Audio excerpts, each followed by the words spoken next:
Welcome to Grown and Sexy Sistahs Talk. This is real conversation for real women about real life. I'm your host, NiseyGail, and I'm a personal development coach, life coach, women's empowerment specialist, and your number one fierce sister. This is episode number 8, and the first episode in the Girl, Get Your Life Right series. Today, I have the pleasure of speaking to Dr. Candice Rowser, Dr. C for short. Dr. C is a doctor of arts in modern world history, and she's going to break down the importance of getting out to vote on November the 6th. Dr. C has been teaching since 2005 and has been a part-time college level instructor since 2009. She has taught college courses all over New York City in institutions such as Westchester Community College, SUNY, St. John's University, the City University of New York, and Fordham University. Dr. C has taught all sorts of courses like world history, world politics, African history, African American history, American government, and the politics of economics. So, as you can see, she's pretty well versed in this stuff. So, sit back, relax, and take notes on episode number 8. And girl, get out and vote. Much love, be blessed, and stay grown and sexy, sisters. We'll speak soon. So, welcome to Grown and Sexy Sistahs Talk. This is real conversation for real women about real life. I'm your host, NiseyGail, and today I have an extra special guest on the line. Dr. C, Dr. Candice. Now, of course, all of my guests are very, very special to me, right? I love everybody that gets on here and talks to me about stuff because everybody is so smart and so intelligent and they add such good stuff to the conversation. However, today is even more special because my special guest is a doctor, but she's my baby sister. Yay, I'm so excited. So my baby sister is so smart and she's so intelligent. And so I just had to get her on here and let her talk about what's passionate to her and to me right now, which is the need for us to get out and vote. Yes, Indeed. So on the line, I have Dr. Candice Rowser. She is a doctor of arts in modern world history, and she works in universities around the city of New York. And today, she's just going to talk to us for a little bit about why it's really important for us to vote. Like, of course, we hear lots of conversation about the midterm elections that are coming up on November the 6th. And, you know, everybody's saying you should vote, right? But, you know, if you're a really busy person, you probably don't know why it's really important to vote because you haven't been listening to all the side conversations. So a couple days ago, Dr. C was doing a live stream and she was really going in about, and I'm on the live stream like, yes, girl, yeah. And so I said, let's get on here and ask Dr. C, in her opinion, why is it so important for us to vote? So to start out, Dr. Candice, tell us a little bit about your background and why you're so passionate about making sure people get out to vote on November the 6th. Okay, so I've been teaching in some capacity for almost 13 years and almost 10 at the college level. And among the different courses I've taught, world politics and American government and politics. Okay. And so some of the issues that are surfacing in the country right now are definitely relevant to those two courses. And what I used to make my students do, and I still do in all my courses, they have to bring in news. So we are very current with what's happening and these different things are coming up. I think that people need to understand that I will answer this part of the question with an official definition of government, and it's from a global politics textbook. Okay. Oxford University Press published, multi-authored. So I'm going to read it. Government, the people and agencies that have the power and legitimate authority to determine who gets what, when, where, and how within a given territory. You know how people say, I'm not into politics. And I said, maybe politics is into you. It is a hobby. That's deep. That's a global politics textbook, official in the glossary, official definition of government. People are deciding who gets what, when, where, how, and, you know, for whatever reason, why. We want to throw why in there. So this is why I'm passionate about people voting, because they need to understand the purpose of government and that they need to choose the best people. who are making those decisions. Yeah, for sure. Because when you break it down like that, I mean, we know that, that people and politicians make decisions, but when you break it down like that, it's like, okay, these are the people who are making decisions that directly affect my life. And so I have to get out and vote. Yes, most certainly. That's crazy. Okay, so in your opinion, why is this upcoming election so important? Because I know normally a lot of people will definitely, well, I guess in the last election, a lot of people didn't go out and vote because they didn't, enjoy the choices that they had. And we see what happened as a result of that.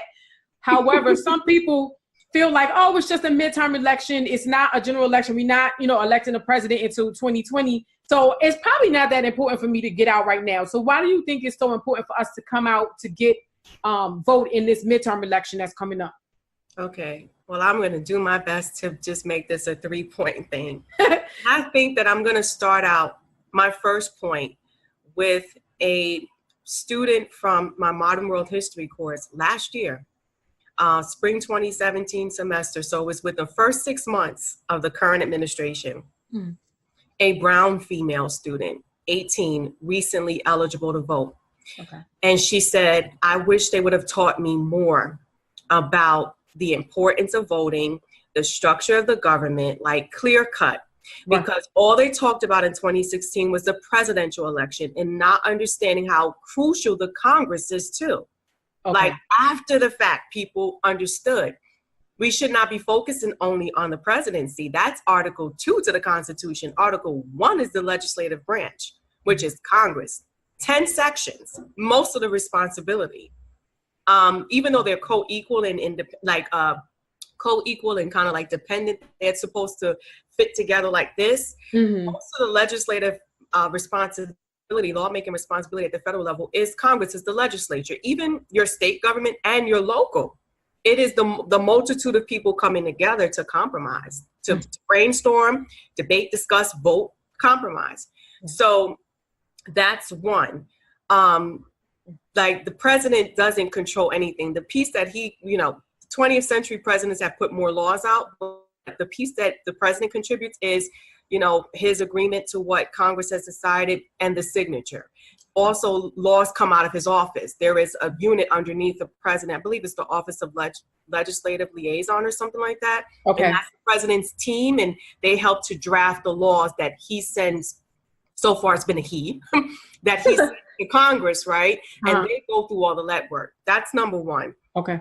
This election is for all the seats in the House and a third of the senators, I think 33 or 34. Okay. That's number one.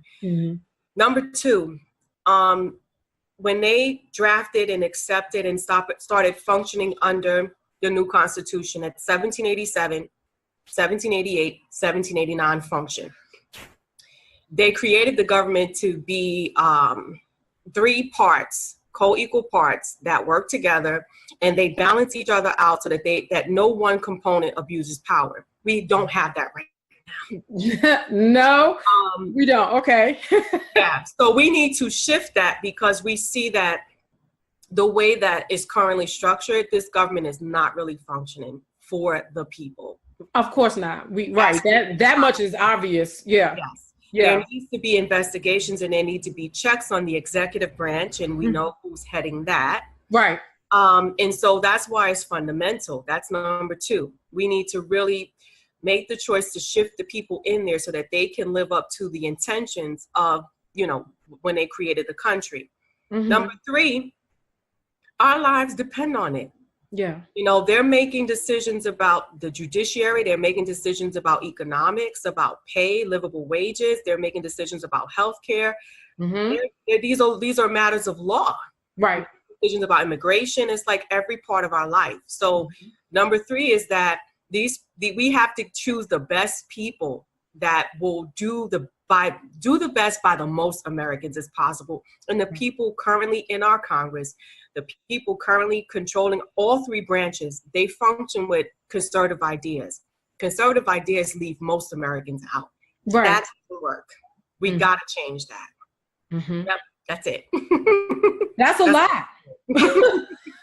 And I love that because, obviously we all took history class, eons ago. But I mean, even when you were in school, they break it down to you and you're young, you really don't understand until you actually are a functioning adult who has issues and we have, pay cuts and we have taxes we have to pay and we may own a small business and that's affecting us that way, and healthcare. And so now it's completely different. And I think that people get so caught up in the day-to-day living that they really don't get the importance of it, and they sit out. A lot of people are sitting it out. And so that's why it's really important for people like you who understand the technicality of it, but you can break it down in layman's terms for us to really understand. So that's really good stuff.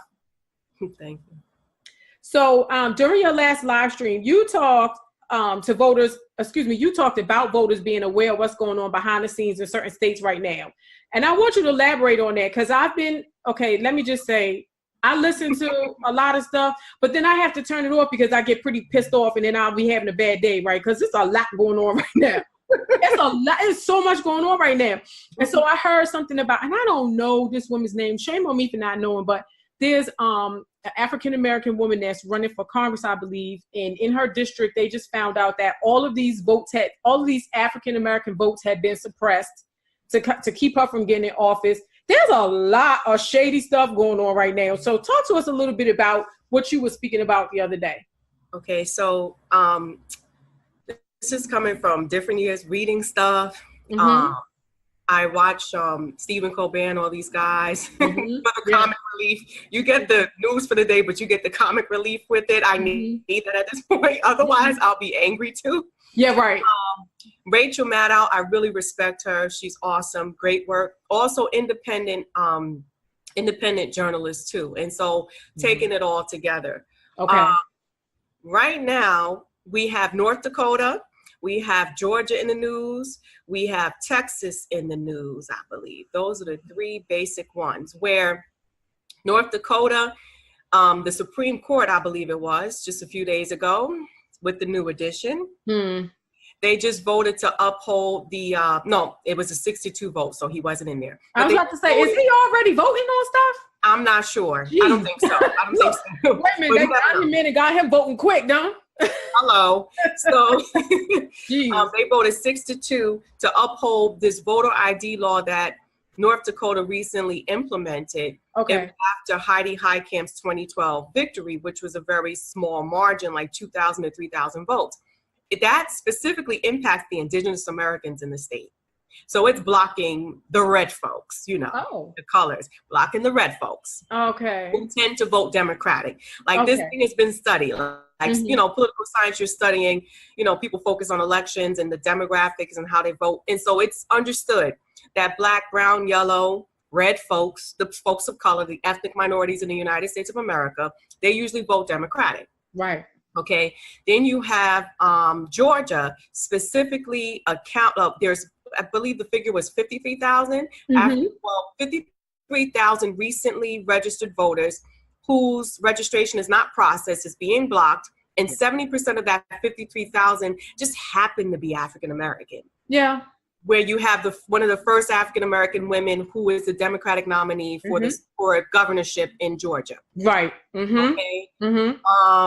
And I've recently heard about Indiana too. There's a blockage in Indiana as well. Okay. So shady. Right. And that's because I don't have the year, but I know it's within the last probably 5 or 6 years but the Supreme Court did not there was not a decision, I believe, by Congress to update the Voting Rights Act of 1964, 1965. There's a specific section that deals with the mechanisms to try to block voters. And so they have the mechanisms that were in place back 50 something years ago, but they haven't updated it to include the new techniques to block voters. Okay.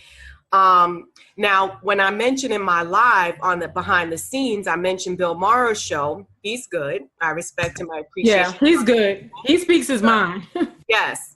And we need to learn to take people, the crucial, critical things that people offer, and we need to highlight, appreciate, and respect those things. And other things we don't necessarily agree with. Right. We leave it for what it is, and I respect you, and that's where you are. But I wholeheartedly, overall, respect him. And he had historian, I went back to get her name, historian Nancy McLean from Duke University. And the book is Democracy and Change, the Radical Right's Stealth Plan for America. Okay. And in that book, she's talking about, I think I want to buy it. In that book, she's talking about the Republican Party, also known as the Grand Old Party, also known as the Conservative Party. And just so we know, basic, this is operating over years of teaching. This ideology, this thing comes up in world history, comes up in American government, comes up in European history, where we talk about these different ideas that shape how we function. And so conservative ideology is basically operating for the select few. Okay. Yeah. So these people who support the select few in tradition and things like that, they are attempting to turn our Constitution back to the early days of 1789. So what a lot of people don't understand, for the 18th century, what the founders did, that was radical, that was liberal for their time. But since then, globally, people have changed. We've shifted. They have the direction left and right. That comes from France, from the French Revolution, when they had their National Assembly, and the liberals, they sat to the left of the speaker, and the conservatives sat to the right of the speaker. So that's where the terms come from. Left I never knew that. Okay. Yeah, that's where the terms come from. There's a documentary on that. Okay. So the country since 1789 has moved more to the left. It's more liberal. Okay. I encourage people to see Michael Moore's Fahrenheit 11/9, because he presents I think 4 or 5 issues with no labels attached. Yeah. And typically about at least 60% of Americans agree with it or support it. And then when you take those issues and you put it under one of the 2 philosophies or parties, you see that those are liberal issues. So our country overall is more liberal. Okay. Our government right now does not reflect that. Right. But there is an attempt right now, being that they have their hands in the government, like just usurp the whole federal government. Right. Dr. McLean says they want to take it back and take back voting rights. There's a possibility, we can't put anything past them. Take back citizenship status. Yeah. Because African Americans were not considered citizens. We were not even considered people. That was a matter of law. Right. To change our status. Okay. Women's right to vote. That was an amendment to the Constitution in the early 20th century. I believe the 19th Amendment in 1920, I think. 1920 something. Yeah. I believe so. And so there's a possibility for that to be amended and shifted. Wow. Okay. This is what's been happening at the state, like these voter suppression laws. That's the state level. Like the last I heard is 33 states have 33 Republican governors. And I believe the state legislature is also dominated by the Republican Party. But that is antithetical to what Michael Moore determined when he made this recent documentary, Fahrenheit 11/9. Most Americans they support liberal policies. Right. How is it that 33 of your 50 states are controlled by conservative public officials? Something is wrong. And this is where these laws are coming in to block people who tend to vote Democratic. Okay. So I think, I just was intrigued by Dr. McLean's work and what she said, that this is where you have, she mentioned the Koch brothers, they're conservative. This is why they're financing the campaigns of people who present themselves as Republicans or conservative politicians, that they are going to turn back the Constitution. In the early days of the Constitution, who was qualified to vote? White male property owners. That's basically your race, your gender, and your class. If we want to update it to 2018, white rich men. Right. And and you know what? And I'm glad that you said that, because my friend, my boyfriend and I, we talk about this kind of stuff all the time. And sometimes I call him a conspiracy theorist, but really the stuff that he's saying is right on time, right? And so it's all of these things, don't be fooled. This is my little insert here, okay? Let me take a deep breath. Girl, all the tomfoolery of the things that's going on right now, don't be fooled by that. Ladies, don't be fooled by that, because all of this stuff is being done to take your minds away from and to distract you from what's really going on. And that's why I want you to get on this podcast, because the people who are really listening, we're not listening to what's going on with him being upset with LeBron James and him being upset with Stormy Daniels and him being upset with Omarosa and whoever it is the person is today that he has a vendetta against. But all of these things are distractions. Okay, because while all of that BS is going on and we listening to that in the news, the real stuff is going on behind the scenes with the voter suppression and all of the things that you're talking about. And if we're not paying attention, which we're not because we're being distracted, then we will let this slip. We will let this slip. That's why we must get out to vote. And ladies must get out to vote, because we have a higher percentage of people who didn't vote in the last election. But women, we are, like you said, we weren't even allowed to vote in the beginning. There was an amendment that had to take place in order for us to get the right to vote. You gotta vote. Like, you have this right. We gotta get to the young people. Young people, if they 18 and over, you need to get them out there and make them understand that they have to vote. Now, we can't tell people who to vote for. Okay, that's a disclaimer, because we want to be. Look, I can't go ahead and tell nobody who to vote for, even though y'all already know, right? We already know. We need to change some things. We already know, because I heard last night that the federal deficit is it's going to be close to $1 trillion more than it was last year this time, next year this time, based on all of the tax cuts for businesses that have been given to the businesses. Big businesses, corporations, the ones that make all the money. Yeah, right. Which at the end of the day, what was supposed to have happened was tax cuts go to them. They give more money to the employees, and employees put the money back into the economy. That's how it was supposed to happen. Right, air quotes. So for those of you, who are not looking at the video, because I do a video and I do the audio, we're using air quotes. So make sure y'all look at our YouTube video. The money was supposed to go back to the people so that it could go back into the economy and it could stimulate the economy. Okay, it happened in some corporations. I'm not going to say none, because I did hear, some corporations did pass some of the money back on, but the majority of them did not. And so I say all that to say, don't be distracted. All of this tweeting about whatever and whenever and however, this is not what's important. What's important is us being realistic about what we can do to change it. And I think a lot of times people sit back and they don't go out to vote because we can't change it. Look what happened in the last election. No, it doesn't matter if you feel like you can change it or not. You still have to go out and vote. You have a responsibility to go out and place your vote. And if you don't, I'm going to get off my soapbox. But if you don't go out to vote, then we don't want to hear you complaining about every little thing that's going on. You feel me? Don't be that person that's always complaining about this. Oh, my tax is too high, my this, my that. Okay, but guess what? If you didn't go out and vote, sis, and I'm saying sis because this is Grown Sexy Sistahs Talk. Right. If you're not going out to vote and encouraging other people to go out to vote, you have no right to complain about what's going on. Your vote is your voice. If you don't issue your vote, you've silenced yourself, so you can't complain. That's just what it is. Girl, listen, if anybody could see my face right now, if you're looking at the YouTube, I'm giving you that face like, really? Okay, girls, let's stop, sit back on our, booties and get out and do what we supposed to do. All right, I'm done preaching. All right, so we go back to the questions now. Sometimes I get off script, but I'm passionate about this.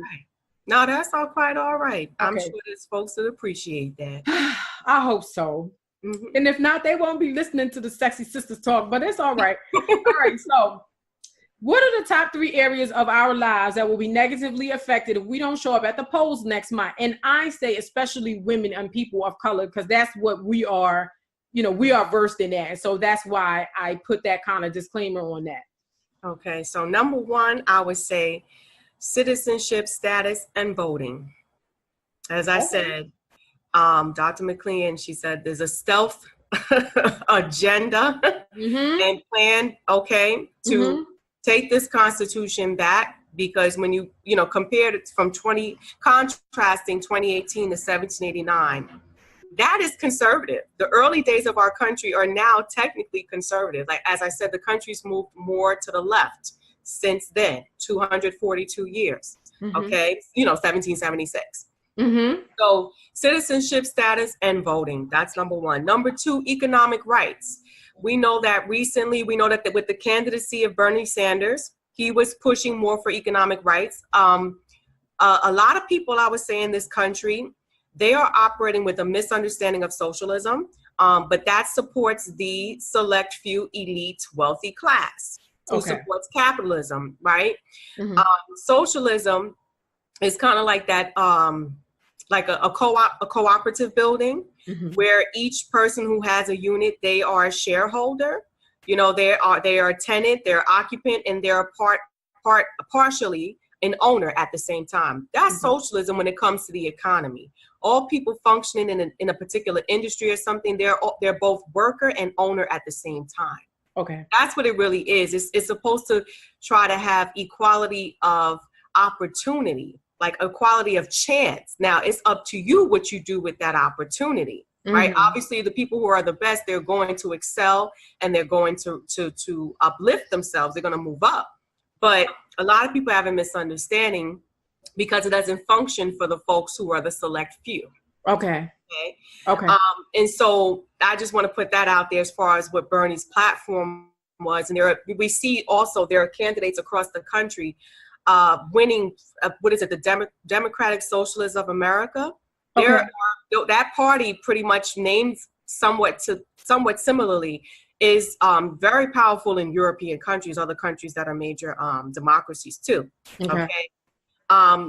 That goes back actually to the French Revolution, with democracy is political and socialism is economic. So democracy is like equality, equal rights, individual rights, opportunities for all of us to participate in our political structure. Socialism is equality of participation in the economy. They're supposed to go together, in fact. They're supposed to go together, okay? Capitalism is economic liberalism, which is like, economic individual rights, equal option for us to make it. But then now, if you are a person that's successful, it's a dog eat dog. It's the type of world. It's a zero-sum game. I have to make it. For me to make it, you have to lose. And it's like, right now, I think our country and globally, we're realizing that is not sustainable. This is how you get a stock market crash in 1929. This is how you get a global recession in 2007, 2008. Right. Okay. Because some people, a select group of people, are working to make it and get all the wealth at the expense of everybody else. The 1%. Right. And then now when we move too far off the pathway and we sabotage it, now it falls through, it blows up and falls apart. Like, so economic rights, people changing their understanding of these concepts, and also the whole platform and the whole push for a livable wage. Yeah. I don't have the story. It was by attention from about 4 or 5 years ago, but it's one of the University of California campuses. They researched it and they went back to 1968, which is now 50 years ago. And it said, if our wages kept pace with the increase in productivity, then the minimum wage, quote minimum, should be $16.54. You say $16.54? $16.54. Right. This was something by attention from about 4 years ago. I want to say 2014, I believe so. Okay.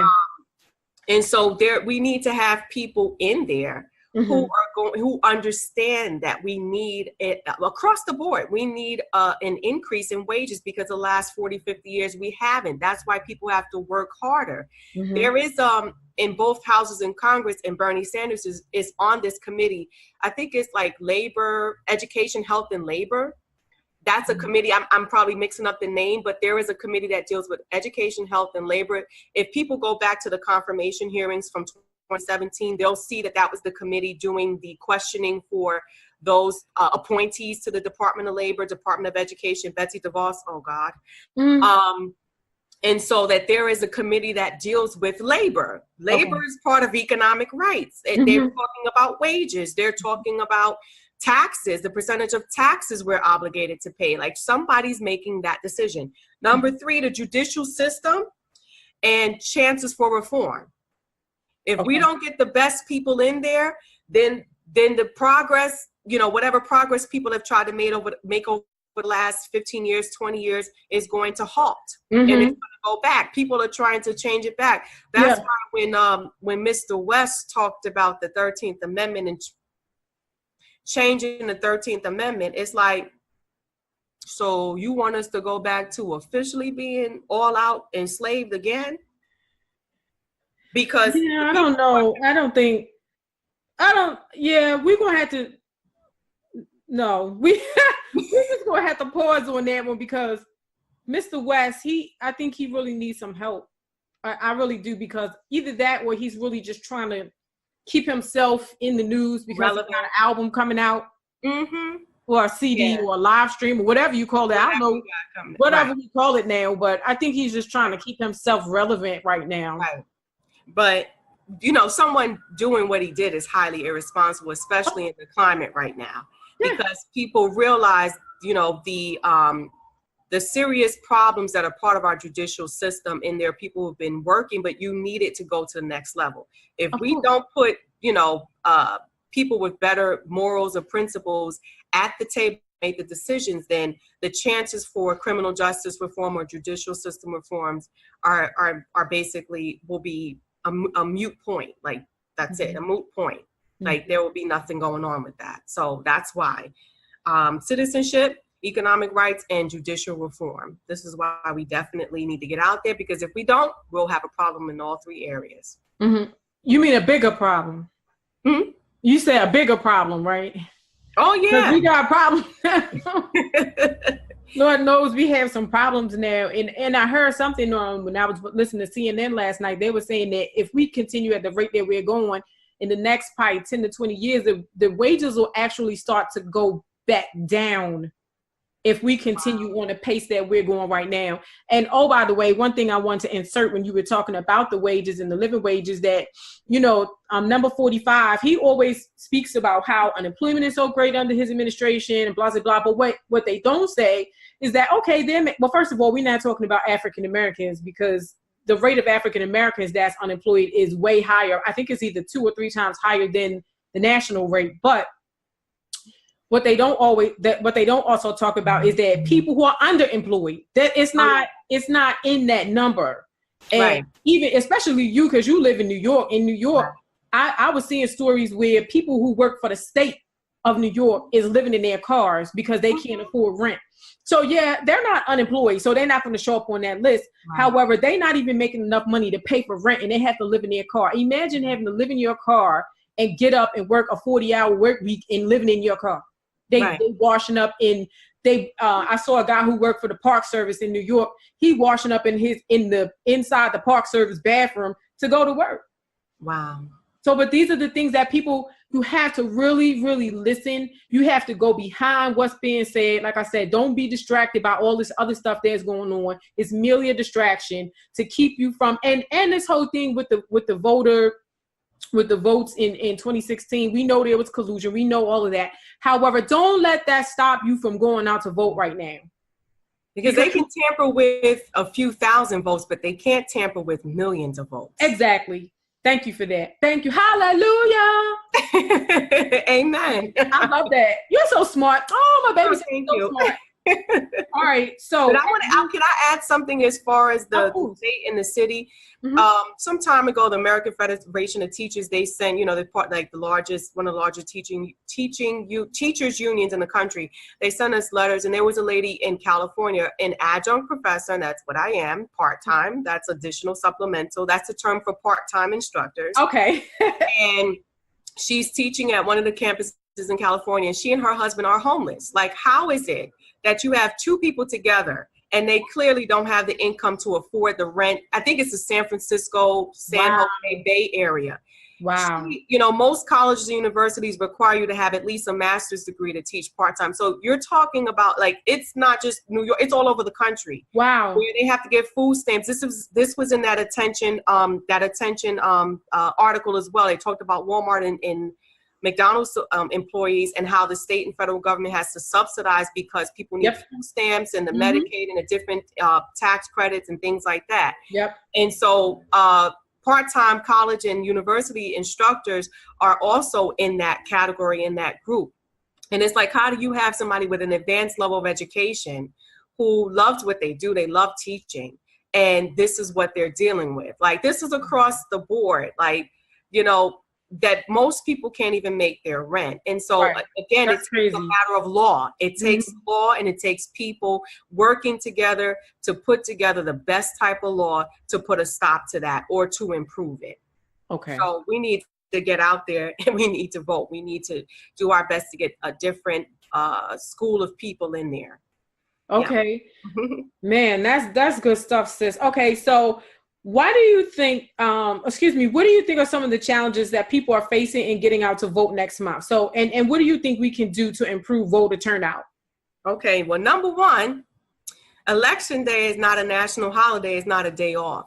So I think one of the impediments for people is time. Okay, again, going back to those economic rights, a lot of people just can't afford to take an hour or two or whatever it is. They can't afford to, like, if they go before work, what if something goes wrong at the polling station, and now there's a delay, and they thought that they would be able to get to work. Now they're an hour late, and then they lose an hour pay. Sure. Or, God forbid, they have a cranky supervisor who's like, oh, this is the third time and I'm going to fire you. Yeah. For voting, for taking part in your number one civic responsibility in a democracy. So the time, what do I think what could improve is just basically talking to people about the implications of the elections, which we should just pay attention to what's been happening since the current administration's been in, since the current executive administration, as well as the current session of Congress, right? Each session is 2 years. So it's around January 3rd. So last year was the start of a new session, which was January 3rd or so, 2017, until December 31st this year. So when we vote next month, or in 2 weeks, 3 weeks, 2 weeks, January is going to start a whole new session. Okay, so we have to have people in there who are coming in with a good agenda for that whole session. Right now, this session here, I don't know the numbers at 1/15th, I'm not sure, but it's been the least productive for the most Americans, for average Americans. Like, this session is good for the select few, the ones who got the tax cuts. Right. So, and then the Muslim ban, the healthcare, how we have to push back all the energy that we have to use instead of using that energy to move forward and to make things better. We have to put our energy to stop people from doing things that is going to make it worse for us. Like, these last 2 years have been exhausting. I'm sure for millions and millions of Americans and people all over the world. Yeah. Because what happens in America doesn't just affect the domestics. Now I'm going to go into world politics. What happens here affects other parts of the world and vice versa. The way that, the 20th century, especially since World War I and II, and especially since World War II, the last 70-something years, the world is like this. And so if one piece crumbles, everybody's connected, everybody else is going to feel it. It might be on a scale of 1 to 10, 10 being the worst. One country might only experience 3, another one might be a level 7, the other one a level 10, but we're all going to be negatively affected. So, whoever is sitting here in our seat of government, it matters to other people in the world as well. Yep. That is so deep. We could talk for like hours and hours about this, but I know, look, with the podcast, we got to keep it to a certain amount of time. But and so now I know that one of the things I had thought about when you were talking was, and of course, I'm not one here telling people what to vote or who to vote for.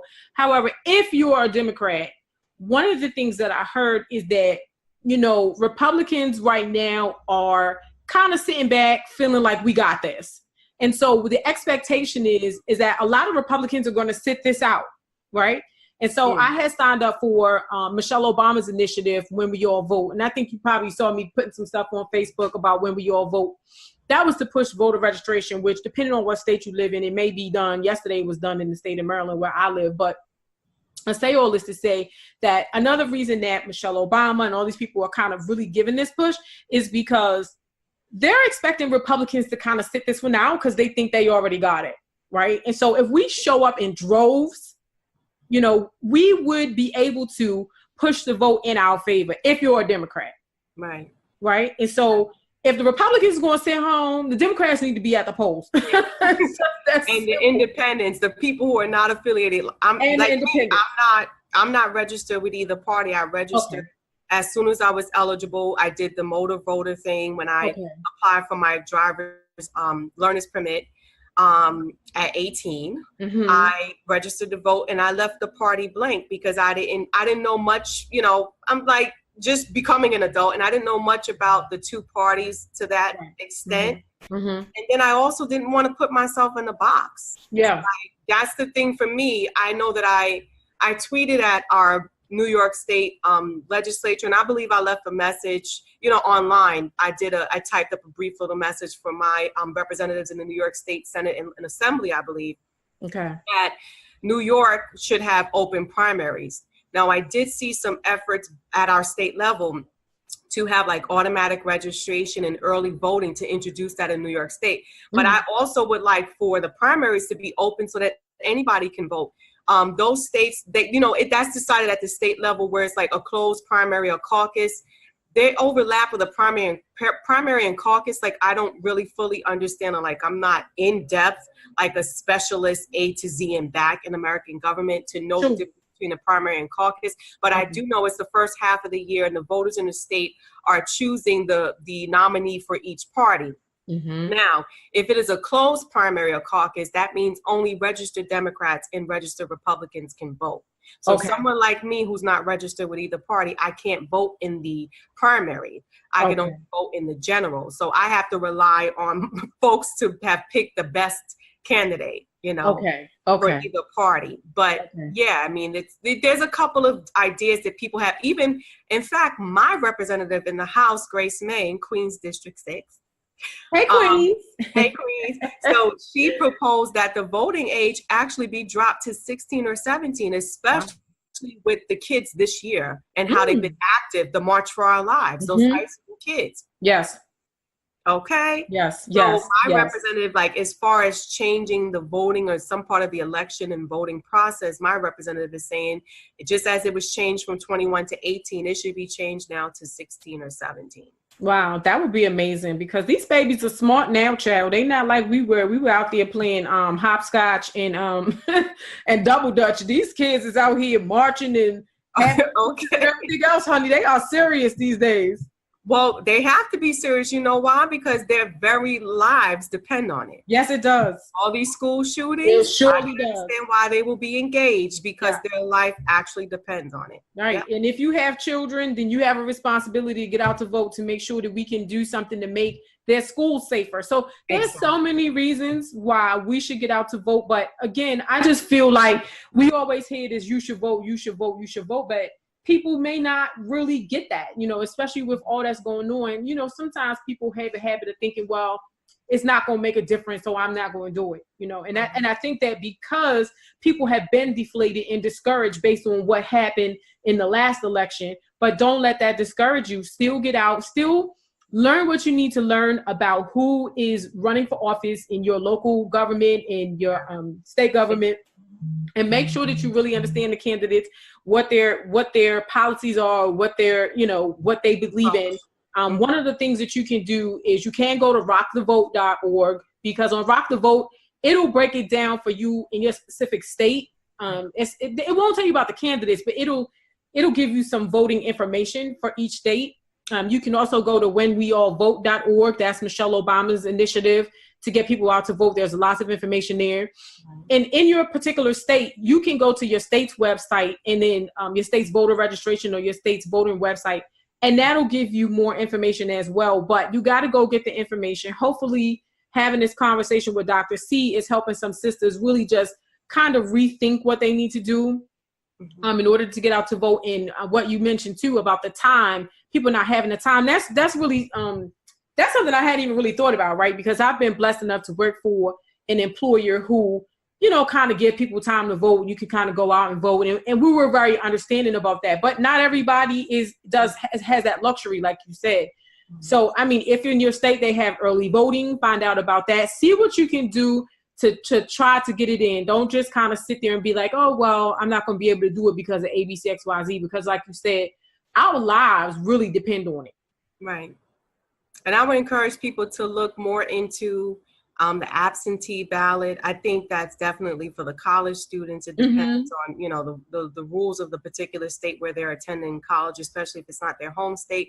Right. And a provisional ballot, like I've seen some posts, because we have concerns about our electronic process. Even though the electronic process is much faster and much more convenient, we see that it's, you know, people have the ability to intercede negatively Right. with electronic our electronic, you know, tools, etc. So I would tell people also to go to those organizations' websites and Google, just like you would for a leisure activity. Go and take a look at absentee ballot, provisional ballot, and if you feel that you know there's some funny business when you go out to vote, request that, or before voting, you know, request these particular types of ballots so that your vote is counted. Yeah. Okay. I like that. Thank you, Dr. C. So how can people reach out to you or hear more of your thoughts surrounding these issues? Because I see that you have a podcast now too. I saw it on LinkedIn. So how can people reach you or hear more of the conversation from you? So I have a podcast, drcrowser.podbean.com. I'm on Facebook. I'm on Twitter at Dr. Chronology. So you can follow me there. And there are links to my podcasts on my social media. Sometimes I just have basic commentary, but I also offer premium content, which is basically select topics from the various history and political science courses that I've taught, including world politics, American government. Like I have a series up there now. It's premium content. It's called Citizen Education, or like civics. Another word for civics is, you know, and civil is citizen. And so I have some I call it brief cliff notes on the 3 branches of American government. And so if people are interested to kind of find out how you can better connect the dots and the features of the legislative branch, the executive, and the judicial branch, I encourage folks to go in and take a listen. All right. Awesome. And so I'm so happy to have you on the podcast today. And I am so thankful to have you as a sister. You're so smart. I love you. I love you. I love you. I'm so proud of you. And I'm proud of you for, you know, taking what you've learned and helping us to be better with what you know, and really breaking it down in layman's terms for us too. Cause you know, sometimes this stuff can be a little complicated. It is. It is. So thank you so much. I love you so much. And did you give us do you have like an email address or something that people can reach out to, or? drcrowser@gmail.com. Awesome. Thank you, Dr. C. Love you so much. All right. And I'll see you you live in New York and I live in Maryland, but I will see you at the polls anyway. Yes.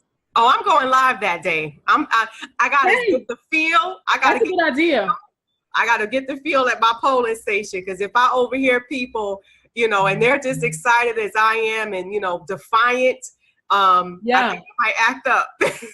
Hey, you know what? Definitely going live. We should do that. We should both go live and show what's going on, and just be supportive of the people who took the time to come out. That's a great idea. I think I'll go live with you.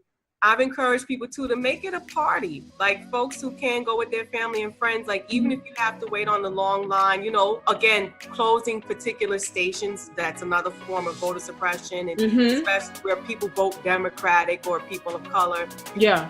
You know, bring your chairs, shoot, bring you something to eat. Right. And just make this a party.